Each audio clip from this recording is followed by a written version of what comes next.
Well, we know a dog is called man's best friend for a very good reason. The pet-owner relationship is so special.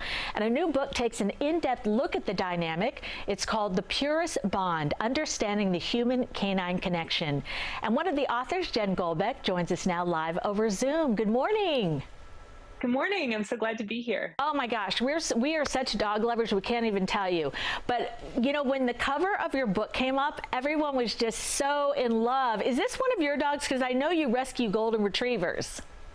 That's right. We have 5 golden retrievers. This is on the cover, my dog Venkman. I took that picture and I'm almost as proud of that as writing the book because it really conveys the joy of the book, I think. She's so cute. Oh my gosh, she had so much expression through her eyes. We love her. All right, so you write that dogs allow us to better connect with each other. And how does that work?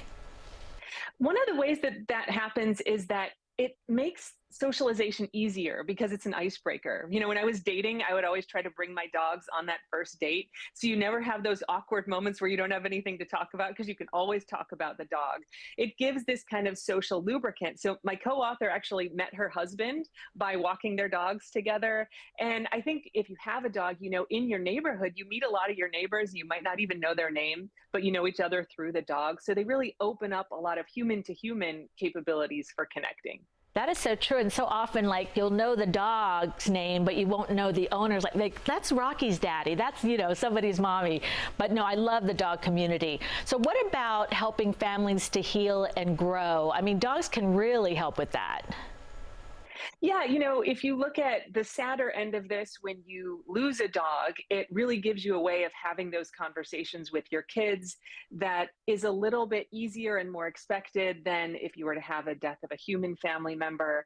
But they're also really good for managing kind of day-to-day problems. So something that we found in the research that resonated with me is that people will sometimes talk to their dog if they're mad at somebody else. So if I'm mad at my husband for not closing the door, I'll be like, you know, Venkman, he could really close the door, couldn't he?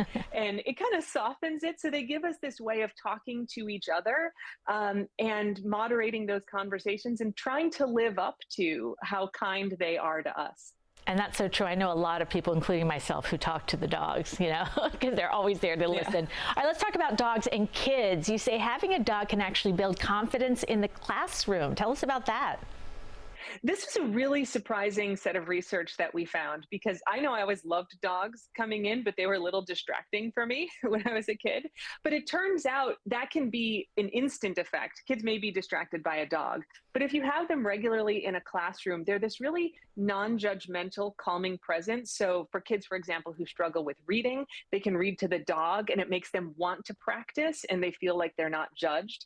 It also can actually make the kids focus more on the classroom work if there's a dog in there all the time. And I think that was a little counterintuitive for me, but the results were really consistent. So it's great if you could have a classroom dog to help. Definitely, and even grown-ups, because sometimes our company brings puppies in, actually, and I think it's to help with our stress level, and I know it works for me. I'm like first in line whenever they do that. Finally, what inspired you to write this book and explore this connection? I started talking to my agent about this early in COVID when everybody was bringing these dogs home. As you said, I rescue golden retrievers. And so it was a way to think about something joyful in a really difficult time.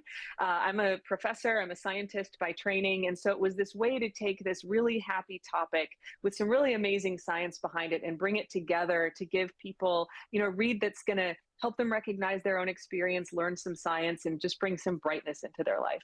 All right. It sounds like a very good holiday gift for people. You're a dog lover. Yeah. Jen Golbeck, thanks so much for speaking with us this morning. And again, Jen's new book is The Purest Bond.